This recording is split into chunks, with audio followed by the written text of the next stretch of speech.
Dear friends, welcome to Learning About.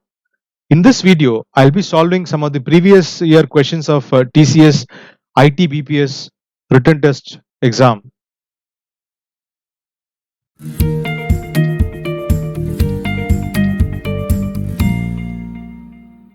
So I'll be solving the reasoning ability questions. So as you know, uh, in the written test, verbal ability 24 questions 30 minutes, reasoning ability 30 questions and 50 minutes, numerical ability 26 questions and 40 minutes. Now, the numerical ability questions already I've solved uh, a few questions, and link to that video you can find it in the description below. Now we'll move on to the reasoning ability. So these are the possible areas from which you can expect questions in reasoning ability. So I've tried to cover, from almost, like each of these areas, I'm trying to cover at least one question in each of these areas. So let's go to the questions. So the first question, you can probably call it as a logic based question, or maybe you can call it as even an analogy based question. So here it says 5 plus 3 plus 2 is equal to 15, 10, 22. 9 plus 2 plus 4 is 18, 36, 52. 8 plus 6 plus 3 is 48, 24, and 66. Then what is 7 plus 2 plus 5? Okay, so you have got four options. Like the fourth one is none of the above. So now from the given, numbers, it is easy to predict. Like if you split this into three parts, if they split the number into three parts, okay. Now, is it easy to? It's easy to predict the first two parts. That is, 5 into 3 is 15. Okay, 5 into 2 is 10. Similarly, 9 into 2 is 18. 9 into 4 is 36. Right, and 8 into 3 is, I'm sorry, 8 into 6 is 48, and 8 8 into 3 is 3 is I'm sorry, 8 into 6 is 48, and 8 into 3 is 24. So this part, I think it's easy to predict so far. Okay. Now we have to find how they would have got this 22 and 52. Right. Now, if you sum of these two numbers, 15 plus 10, 25 is closer to 22. Now this 18 and 36, if you sum up, it is 54, closer to 52. And this 48 plus 24 is 72, which is closer to 66. Okay, so now you may guess, now this 15 plus 10 is 25, and minus 3, that is the second number, this 3. Okay, now that's 22. Similarly, now 18 plus 36 is 54, minus the middle number, it is 52. Now next is 48 plus 24, that's 72, minus what is the middle number? Middle number is 6. Now that's 66. Now the same logic you can use for 7 plus 2 plus 5. Okay. Now, so the first two numbers is 7 into 5, 35. I'm sorry, that's the second two numbers. Now first two numbers, 7 into 2 is 14. 7 into 2, 14. 7 into 5, 35. Then this 14 plus 35 minus the middle number. 14 plus 35 is 49, minus the middle number is 2, that's 47. So 14, 35 and 47, that's answer option B. That's answer option B. Right. So but the problem is, like, you have, since none of the above, so you have to, if suppose you had all the four options, then you could have even got it quickly, but since you have none of the above option, so we had to go step by step. So this is the logic. For you obtain the first two numbers by multiplying these two numbers, that is 7 and 2 is 14. Then 1 and 3 you multiply, that's the next two numbers. Then sum of these two, okay, that is 14 plus 35 is 49, minus the middle number in the original, that's minus 2, like 47. So that's the logic for the first question. Now second question, so complete the missing terms. So it is based on alphabetical sequence. So you have to find, like the two question marks you have to find. So whenever you have, like a C a logic or a series based on the alphabet position, okay, it is better to write something like this. If you don't know the position of each alphabet, okay, it is better to have some kind of a guidelines like this, so that it is easy for us to write. So what we have here now, this is the second letter, this is the fifth letter, and this is the fourth letter, and then this is the sixth letter. This is you don't know what it is. H is the eighth letter. Okay. Then J is the 10th letter, and question mark you have to fill, and L is the 12th letter. Okay. Now here, as you can see, you can just break this into three parts. So there are nine alphabets or nine letters. So you can break it into three parts. So each is three. Now what do you see here? Now 2 plus 2 is 4. 2 plus 2 is 4. Then 4 plus 1 is 5. Now 6 plus 2 is 8. Now 8 plus 1 is 9. So possibly we can have I here. We can have I here. Now similarly 10 plus 2 is 12, right? Now 12 plus 1 is 13. Now 13th letter is M.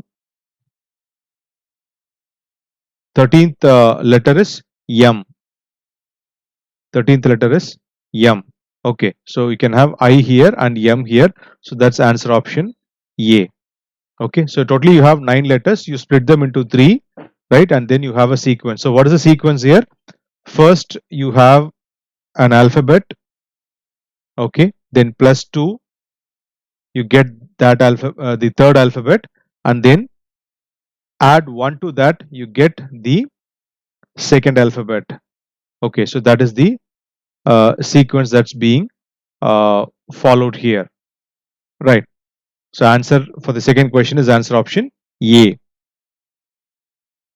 The third question is a very simple one. So we have to find the wrong term. So usually you may get what is the next number in the sequence or missing number in the sequence. So here they have asked you to find the wrong term. So usually in equations like this, okay, better to go for the difference to start with. Okay, so when nothing is obvious, you just go for the when I say nothing is obvious, let's say it is not an n square series or n square plus or minus 1 series, or an n square plus or minus n, or n cube plus or minus 1, n cube plus or minus 1. If it is not that kind of a series, just go for the difference. So here, so it is the difference is 216. Then the difference is 125. Then the difference is 64. I think now you're able to get the pattern. Then the difference is 23. Okay, then 21 and 523, the difference is 12. Okay, so now this is 6 cube, this is 5 cube, this is 4 cube.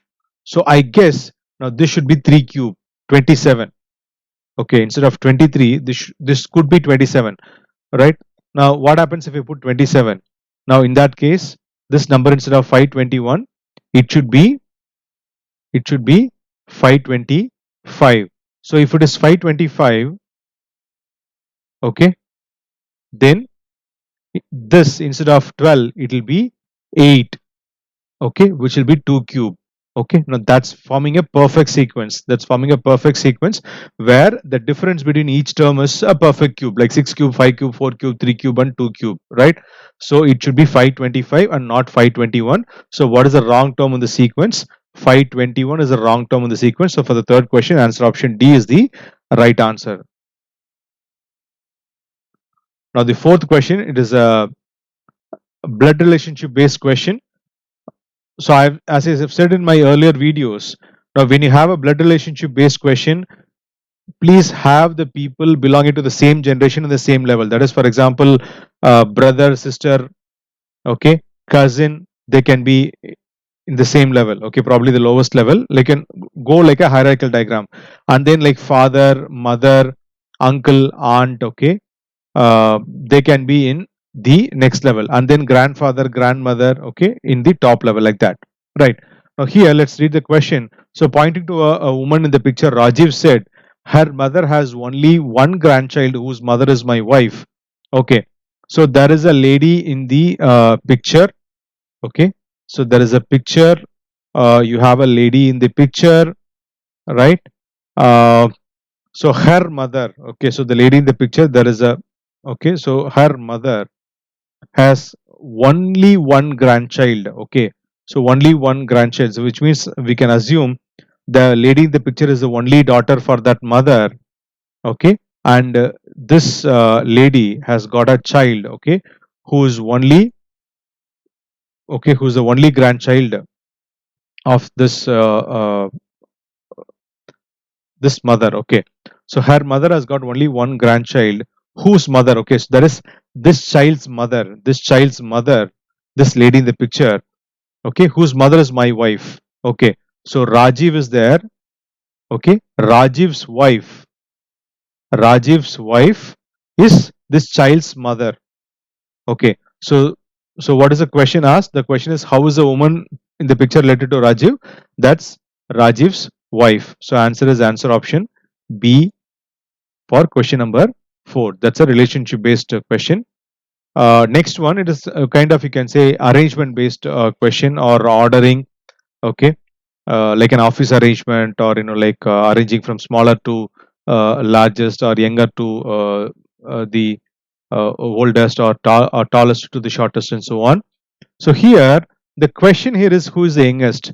Okay, so you have two sets of information here. One set is related to uh, the young and old, okay, relating to age. The other is related to the height, okay, who's taller. But so that who is taller information is not relevant to the question that is asked here. Okay, so you can ignore that part, right? So it's given C is younger than A. C is younger than A. Then it says C is older than B. C is older than B, which means B is younger. Okay. Now C is younger than D. So which means you can write C is younger than D. Okay. C is younger than D. Now A is older than D. So A is older than D. So this is the sequence. So B, C, D, A. Now if I combine all the 4 statements, this is the sequence that I get. Now the question is, who is the youngest? B is the youngest. B is the youngest. That's the answer for question number 5. Now, sixth question, it's a, you can kind of call it as an analytical reasoning question or a logic based question. Actually, the answer here is very simple, but anyhow, let's just go through this. So there are five sweets, and they are to be consumed in 5 consecutive days from Monday to Friday. One sweet a day. Okay, so laddu is not eaten on Monday. So usually, how to solve this? You can just have the 5 days. Okay, you can have the 5 days, right? So one of the condition is laddu not eaten on Monday, so you don't have a laddu on Monday, like that. So if jamun is eaten on Monday, so then in which case you have two cases. Okay, jamun on Monday. Okay, jamun not on Monday. You have two cases. If jamun is eaten on Monday, then laddu should be eaten on Friday, right?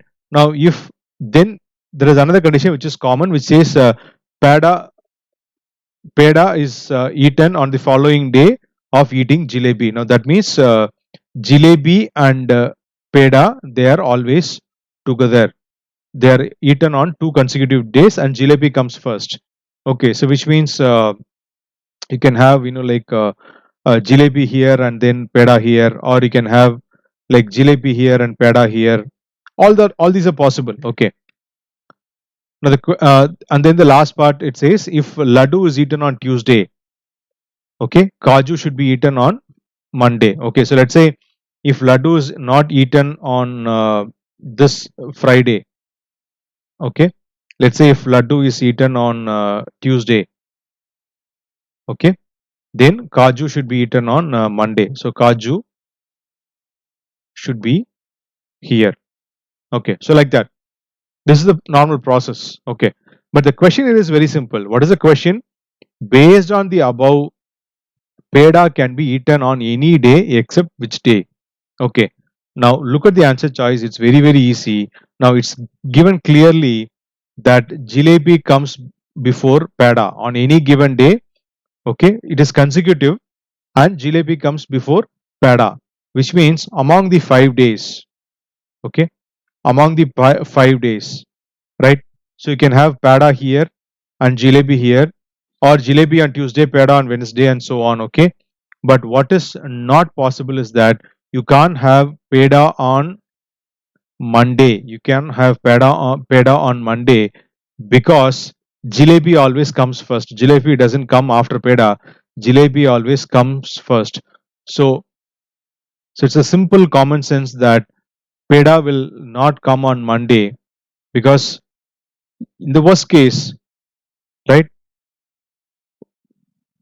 peda can be consumed only on a Tuesday. Okay, there are also other possibilities. It can be consumed on a Wednesday or a Thursday or a Friday. But the only possibility, which is not at all never possible, is it can't be.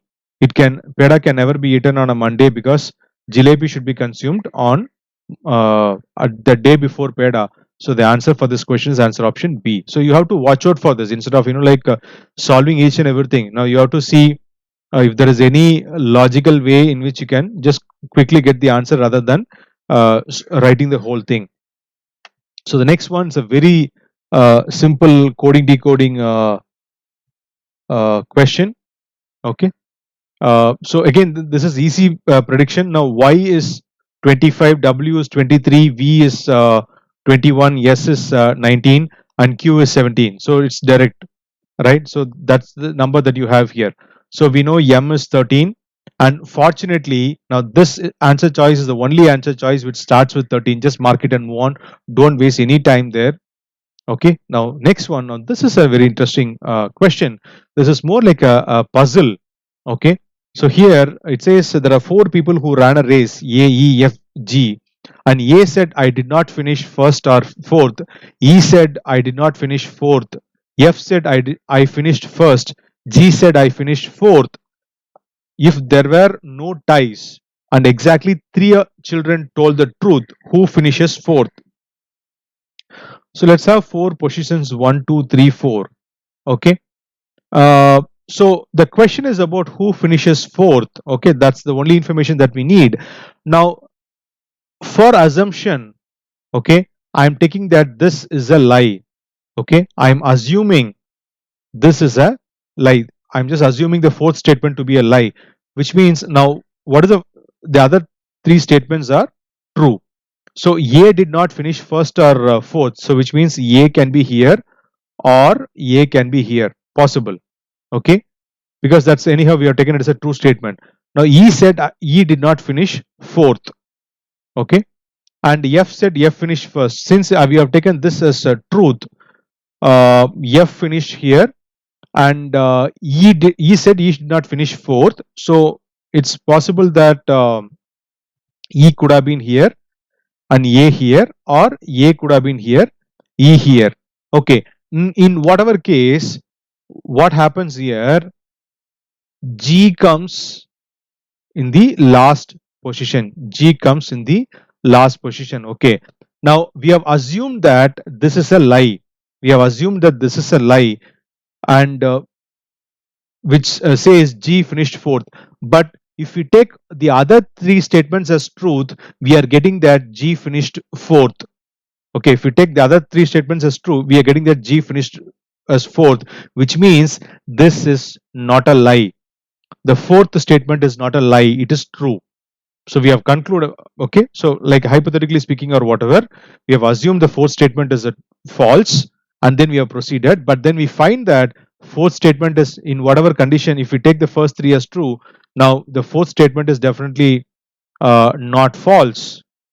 Okay, so fourth statement happens to be true. Okay, so in which case there is a contradiction. So we can conclude that G, okay, I finish fourth is a true statement. Is a true statement, and so something else is false. Something else, it may be whatever. Okay, so that we are not bothered about it, because what we need is only we need not find out 1, 2, 3, 4.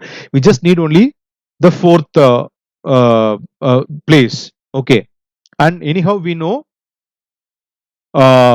one of the other three statements. Okay, so what I am saying here is among the first three statements, one of these statements is false, which means for sure fourth statement is correct. Okay, so the answer option D. G is the person who finished fourth. That's the answer for the eighth question. Now, ninth question. It's another interesting question.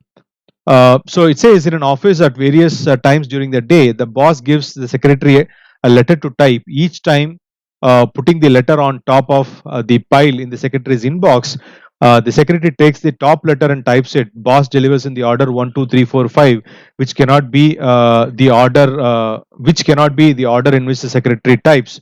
See, the thing what we have to understand is that now boss gives in the order 1, 2, 3, 4, 5, which means one you let's say for argument's sake, okay, so it should be like this: 1, 2, 3, 4, 5. That's the order in which the boss gives, right? Now if the secretary is not into some other work, or if secretary is able to finish the work on time, right, then the order of typing will be this itself. Okay, so 1, 2, 3, 4, 5 in the given order itself it will be typed, or it can be that is first in first out. Okay, so first in first out. Okay, so this is a possible one, so this is not our answer. Or it can be last in first out. Okay, last in first out. Okay, so which means 5, 4, 3, 2, 1, that is also possible. Okay, so that is also a possible order.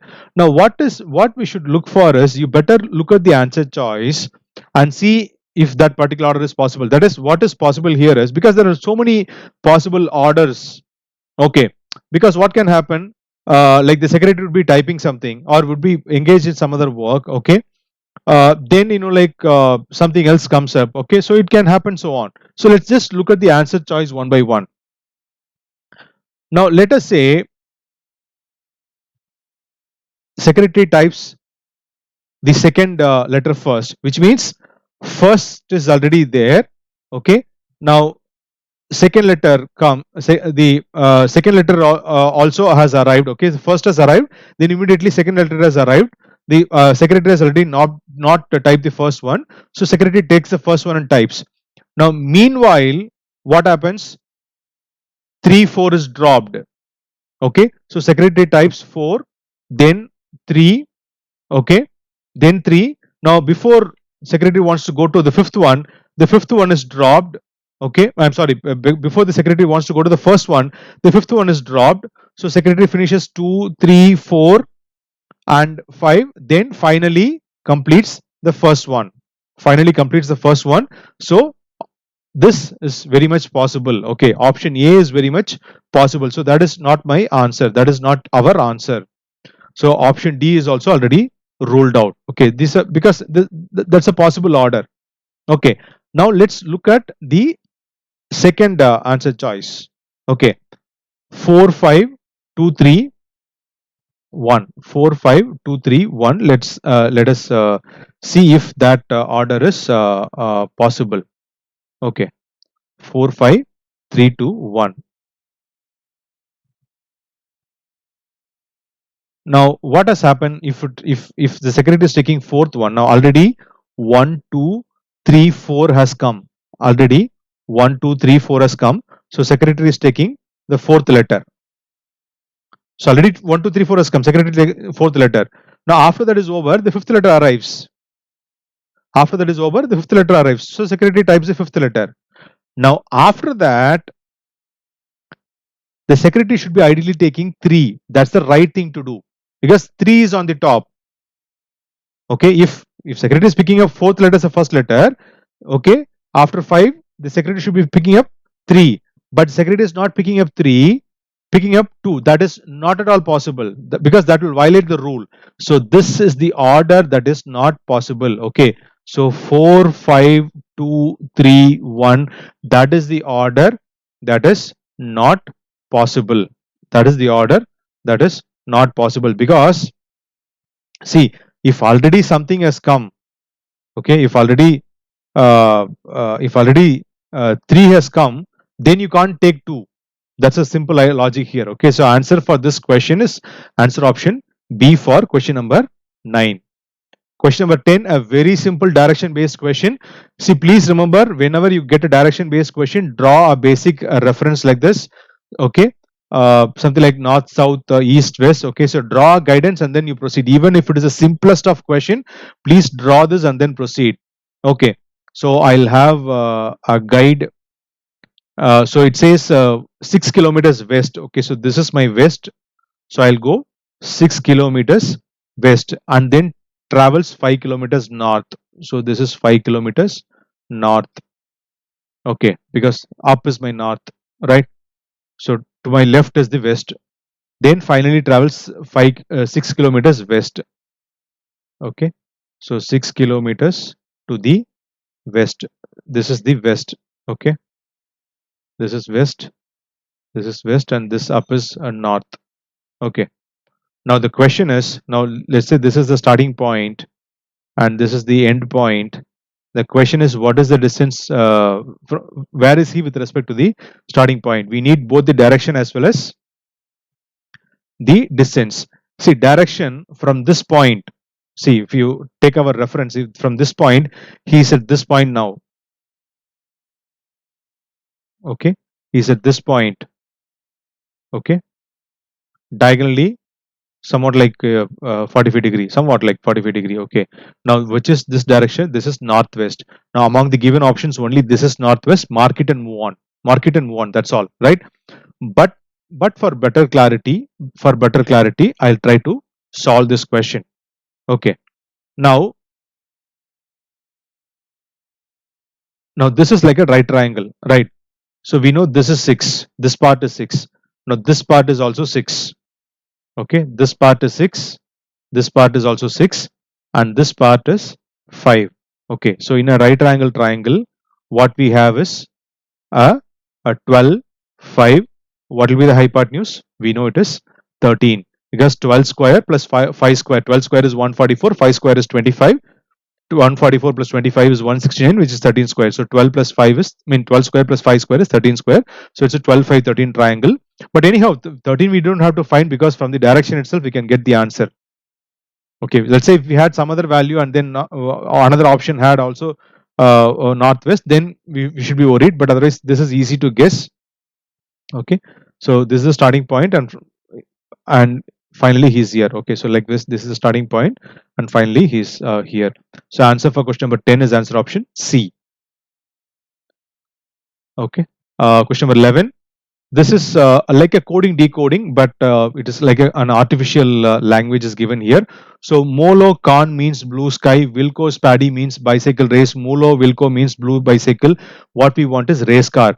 See, please remember, now Molo Khan means, Molo doesn't mean blue. You can't take it as it is. Even if you take, like, for example, English to Tamil or English to Hindi or English to Malayalam, whatever it is. Okay, the first word in the regional language doesn't exactly represent the first word in the English language, right? So similarly, in coding also, don't take the first one in coding as the first one in English. Don't take it like that. It can't be anything. So how do we solve this? You have to look for what is common. If you look at 1 and 2, you take Molo. Okay, Molo and blue are common between 1 and 3. So we can say that Molo is blue. Okay, now between 2 and 3, Wilco is common. Okay, between 2 and 3, Wilco is common and bicycle is common. So we can say Wilco is bicycle. So we can say Wilco is bicycle. Now what is asked here? What is race car? Now where is race? The second word you have race. Okay, so Spuddy, race is Spuddy, but two options have Spuddy, Spuddy Volo and Spuddy Wilco. Now we know that Wilco, already we know it is bicycle, so the answer is Spuddy Volo. So race car, race is Spuddy, okay, and car could be Volo. Anyhow, there are only two options with Spuddy, and Wilco we know it is bicycle, so the answer is answer option D. It's another kind of a coding decoding question. Now 12th question, this is the last question in this video. We have an arrangement based question, we have a circular arrangement based question, and it's a very popular question. See, circular arrangement question, it is not always necessary that you should put them in the circular form. Even if you put in the table form, it's a straight line, straight bench, even if you, instead of a circular table, even if you assume it as a straight bench kind of a thing also, still, like it wouldn't be wrong. But only thing is that you have to remember that, okay, the persons on the two end, okay, they are sitting together. If you assume it like that, if you visualize it like that in your mind, it's going to be easy. Okay, now let me take the first statement. P is the second right of T. Okay, so let's say all of them are facing the circle. Okay, now P is the second right of T. So T is sitting here. So first right and second right is P. And T, who is the neighbor of R and V. So which means we can have uh, R here and V here, or alternatively you can have V here and R here. Both are possible, because neighbors means they're just neighbors. We don't know, they can be either, it can be RTV or VTR. Both are possible. Next one, S is not the neighbor of P, so we'll just hold it. Okay, so we know that S is not going to be here. S is not the neighbor of P, and V is the neighbor of U. Now if suppose V was here, V's neighbors are T and P. So it says V is the neighbor of U. So which means that V is not here. Okay. V is not in this place. Okay. R is here and V is here, and U is V's neighbor. U is V's neighbor. Okay. Now Q is not between S and W. Now we know S is not here. So S can be either here or here. And says Q is not between S and W. Okay. So we'll just hold it. And W is not between U and S. W is not between U and S. So which means U, and then you can have S, and then you can have W here, and then Q here. I think this will satisfy all the condition. So Q is not between S and W, that condition is satisfied, and W is not between U and S, that is also not that is also satisfied. Okay, so I think this is the arrangement. Okay. Now, having said all this, for this question, you don't have to do any of this. Anyhow, I just want to show you how to solve. Okay. So, which two of the following are not neighbors? Uh, R and V are not neighbors. U and V are neighbors. From the arrangement, we can see R and P are neighbors, we can see, and Q and W are neighbors, we can see from the arrangement. R and V are not neighbors. This is the answer for the question answer option A, right? Now, what did I say? The whole arrangement, okay, the whole arrangement is not required. Okay, why? Because now what does it say? The first statement you take. Now T is the neighbor of R and V, which means it is either RTV or I'm sorry. Okay, T is the neighbor of R and V. So whether it is RTV, okay, or VTR. So in which case R and V can never be neighbors. Okay, R and V can never be neighbors. So you can mark it that way immediately and move on. If only you have multiple questions based on this these statements, then you can, maybe you need the complete arrangement. Otherwise, you can just directly mark and move on. So you have to be very careful here. I showed you one more question also earlier, wherein you don't have to go through the complete thing. Even without going through the complete thing, you could have solved. That was question number 6. Okay, wherein just based on that, like condition between that peda and jamun, you could have solved it. Okay, so wherein you don't need the other arrangement. So these things you have to be very careful. So I hope you liked my methods and approach here. If you found this video useful, click on the like button and share it with your friends. And if you have not already subscribed to our channel, please do subscribe to the channel. And if you have any questions, please do post your questions in the comment section below. We'll be very happy to answer your questions and clarify your doubts if any. And thanks for watching the video. Have a great day.